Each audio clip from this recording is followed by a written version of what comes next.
Hello and welcome to Awaken the Truth Within with Zoey Gold. Let's talk about procrastination today and how you can eliminate it and everything else that actually is slowing you down or even taking away your power and your attention from you going where you want to go. So what is procrastination? Procrastination is basically focusing on the unwanted outcome and really not wanting for this outcome to happen. So the person feels discouraged, not motivated, not even willing to do something because the person is scared that he or she will not do it right, will not do it the way he or she wants or expects. The outcome or the result will not be the one that the person actually desires.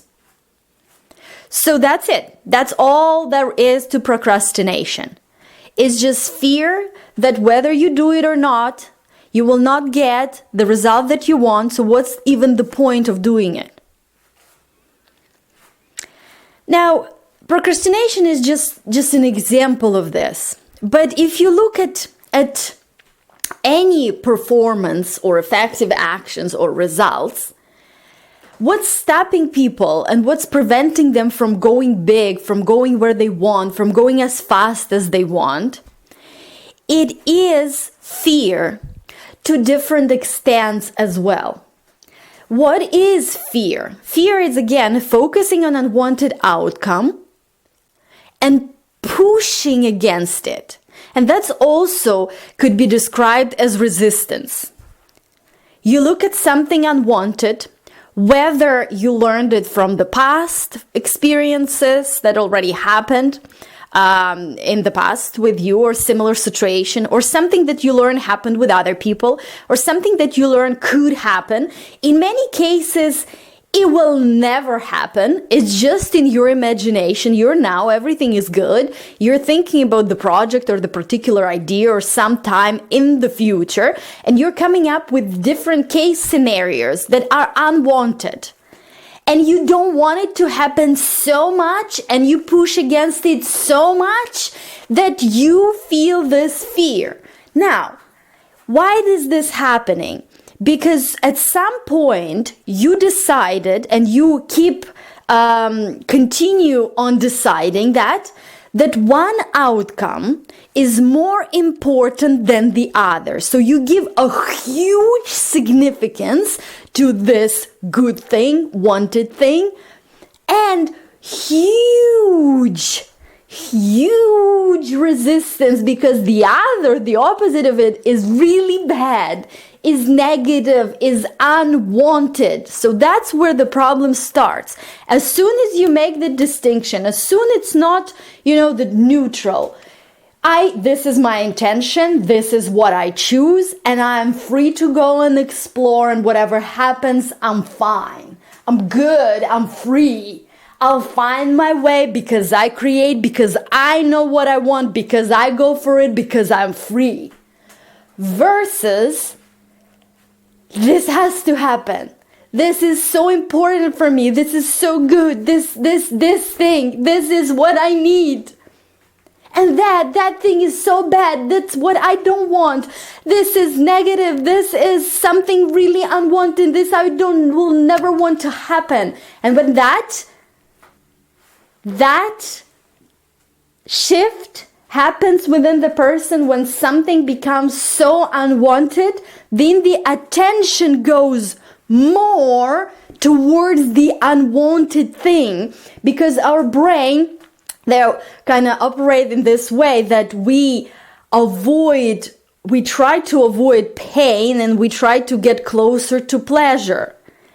And the desire to avoid pain is much more strong than desire to gain pleasure in many cases. So as soon as this becomes crucially important, that I get this result and I do not, never, ever have that negative, unwanted thing, all the attention goes towards negative, unwanted thing or things that could happen, and how I can protect myself and prevent it from ever happening to me. Now, what you're doing, you're actually focusing on unwanted, on millions of case scenarios that could go wrong, that could hurt, that could be la la la la la la and other things. And you're living there. This becomes your habitual attention, habitual focus, and this becomes your habitual emotional home. Pushing against things, going against it. And now, we talked about it already, force, counter force. If you push against something, it persists. When you focus on something, when you give your attention to it, it persists. It continues, right? And if you really don't want this to happen, you push so hard, you are afraid of it happening. And many people live in a constant feeling of fear. Could be feelings of worry and stress. It's still fear, but at a less extent, not as intense. Or it could be like a real kind of, being afraid of different things to different extent and different levels. Now, let's say one person, and you look at it and it will become very clear, because fear will stop you, will prevent you from going where you want to go, and will slow you down. And what influences that? It's your inner beliefs, values, and rules, because you can see that one person in the same situation will go very, very fast, would not care about many things. And I'm not saying this is good or bad. I'm just describing the situation, and we have no idea what exactly the situation is. But anyways, let's take one person. The person is just going for it, is not afraid, or even if he or she is to a very, very little extent. Nothing is, tearing them apart or holding them back, or the person just does it, right? And we can take the other person, and within that person, there are different beliefs and ideas that as soon as he or she wants to make the first step, he says or she says, what if this happens? What if that happens? What if this bad thing happened? And this could be either learned from the past experience of the person, or just by living through this physical path and observing different things that happen to others. Or maybe you didn't even see it. Maybe you saw it in a movie, or you heard about it, or your wild imagination just comes up with it. And these are endless case scenarios that are given to you by your inner beliefs about what this can mean, and what this can mean, and what this condition can mean, and that condition can mean, etc., etc., etc. And that will slow people down, because sometimes, if let's say you take a person at the same level of intelligence and even at the same level of skill, and they are in their true vocation, it's not like one person has talent for something and another one doesn't. Let's say they have two different, similar abilities and similar level of intelligence and similar level of skills. One person, because he or she is just free-spirited in this particular area and just, writes this letter or makes this phone call without any hesitation and just go for it. And in a second, the letter is sent, the phone call is made, and da-da-da-da-da. And that's what's happening throughout the day. Next, boom, boom, boom, boom, boom. Things are done. While the other person, who could be a perfectionist, right? Because perfection is not really a standard, because perfection does not exist. You can go for outstanding, for extraordinary, for amazing, but not for perfection. But let's say if the person is a perfectionist, the person will write this letter for 2 hours and then read it 5 times and then change it and then hesitate. And what if I send it? And what if they don't answer? And what if this? And what if that? Etc., etc., etc. And then within 2 hours, the letter is finally sent. For some people, it could be 2 days, depending on the importance of the letter, where it could lead, what the person believes about it, and other things. Now, this is just a very simple example with a letter. It could be a project, it can be a book, it can be an online program, it can be anything. It can be meeting someone, it can be anything. And what is perfectionism? Perfectionism, it's also those hidden fears. Like if I do this or don't do this, this could happen or that can happen, or that can hurt me, or how can I prevent it from happening? And how can I make sure that I actually get there in the way that I want to get there, and having this extra control over the situation. And don't get me wrong, I'm not talking about intelligence. Intelligence is being smart, is being very sharp, it's knowing how to plan strategically and doing it in a way that's going to lead you to the result that you want. I'm not talking about that.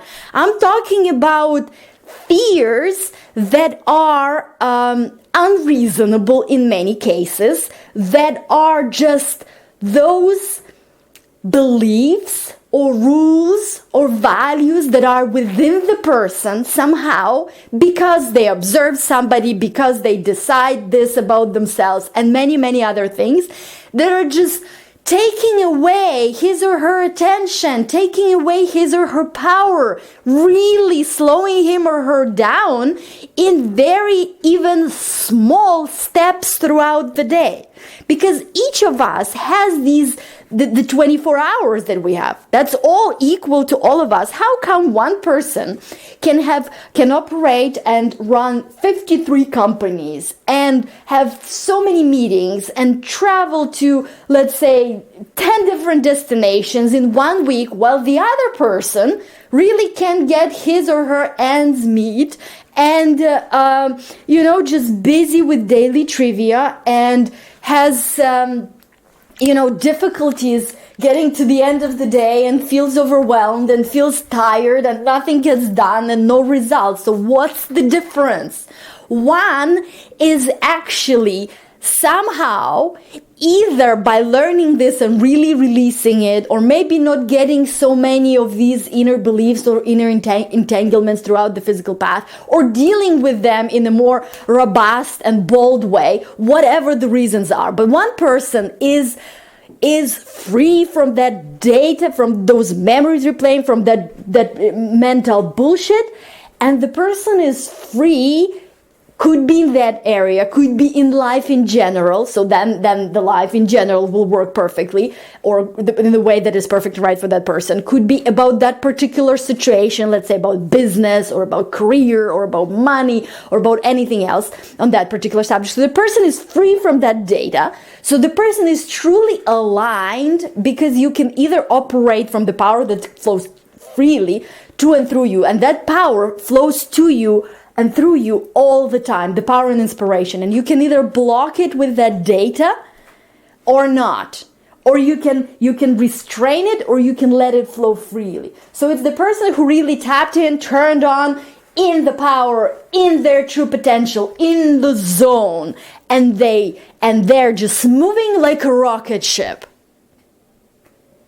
Or we have another person who has so many of those inner things that take away their attention, those beliefs, those rules, those things that kind of, the person goes in between them and tries to avoid them and tries to prevent and tries to protect himself or herself, because the person truly forgets to some extent who he or she really is. His or his essence, the spiritual essence of you is perfect, is magnificent.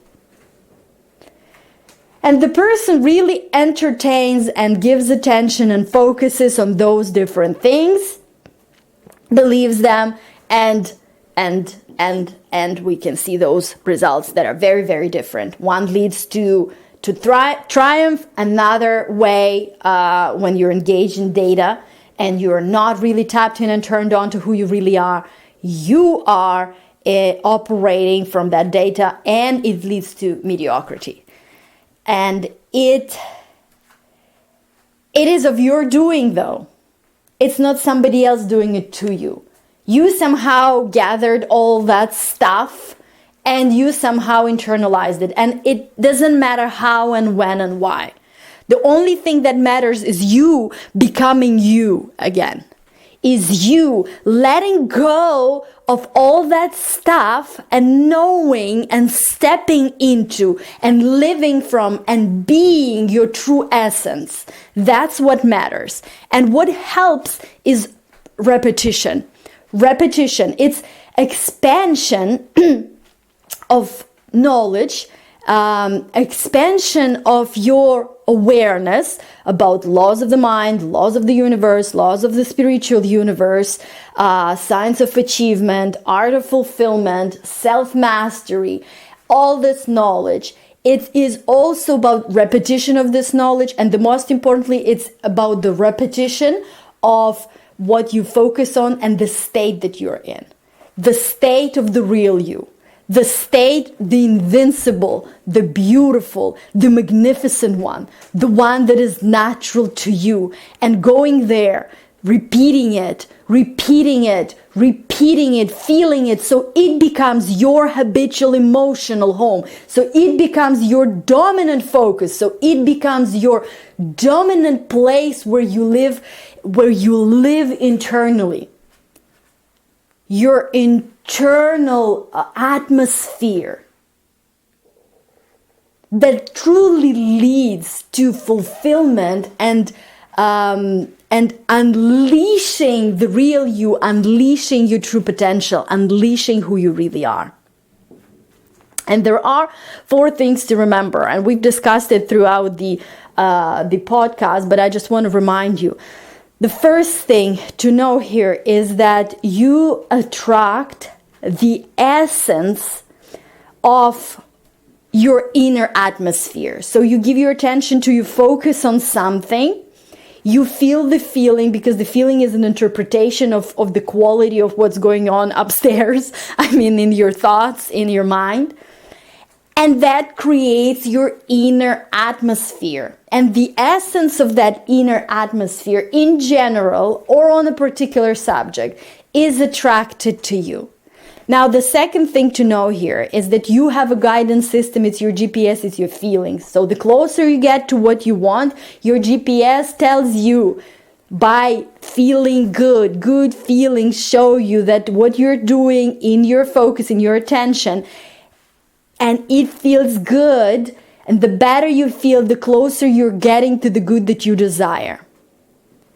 The further away you're going to the opposite of what you want, the worse you're going to feel. And that's what the negative emotion shows, that you are not, you're focusing on the subject, and your perspective of that subject is not aligned with the perspective of source, of higher, broader part of you on that particular subject. And you feel the negative emotion, which is the discord, and you are moving away. So your GPS saying beep, beep, beep, beep, turn around, time to go back, time to go where you want to go. And another thing is, it is about alignment first.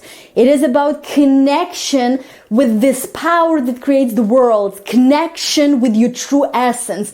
Being in your true essence. Being who you really are. Living that right now, every day. It is about that first. It is what your soul longs for. The most. That's why you want all this beauty and beautiful things and results, because it will make you feel particular way. And that way you feel when you're truly aligned with source and with who you really are.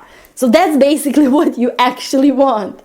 And you can give it to yourself, and that's the third thing, unconditionally. You do not have to wait for some conditions to fulfill, for something to change. It starts within you, and it can be unconditional. And unconditional is a key word here. Because if you will wait for the situations around you and people around you change, you're doomed. You have to start within. You have to start with you, and it has to be unconditional. And the last thing is number 4, is that the good that you desire always comes to you through the path of least resistance. Through the path of inner ease. And by least resistance, I mean through the path of least inner resistance. Because all those inner entanglements, all those beliefs that are pulling you apart, that you feel fear because of them, and they create this unease within you. You focus on different things, you focus on unwanted, you push against it, and you basically not feeling this ease. The person in that moment feels doubt, frustration, fear, trying to avoid and prevent things and push against things instead of ease. So your desire, the good that you desire, your result, it has to feel like you're one with it. Like it's done, like it's easy, like it's for you, like you're living it, like it's meant to be, like you're meant for it, like this is the most joyous, beautiful thing and you are living it now, unconditionally, no matter what's happening around you in your life. That means the path of least resistance, the path of least resistance, the path of least inner resistance, the path of joy, the path of ease, the path of free flow. When everything, it just happens. And yes, you give your intentions and you feel those inner nudges and you act and you do things. And sometimes you work hard, but you won't feel like you worked hard. People who watch from outside could say, oh my God, he worked so hard. He did this and learned that and built a $1 billion company. How did he do that? But the person who's actually doing it and in the flow, the person is pulled. The person is doing it with enthusiasm, with joy. It's the most beautiful, magnificent, joyous thing ever. And that's when the journey becomes as joyous and as beautiful as destination, because miserable journey cannot lead to joyous destination. The journey has to be joyous to get to the joyous destination. So remember, who you really are. Be who you really are. Connect with this power that loves you unconditionally. This power that flows to and through you.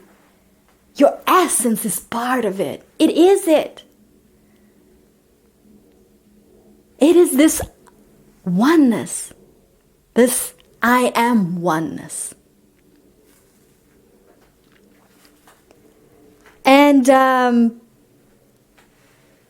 basically that's it. I would like to invite you, if you want to know more, because this is not a training, to my free training on a lot of this stuff. And we will go even deeper, and it's free.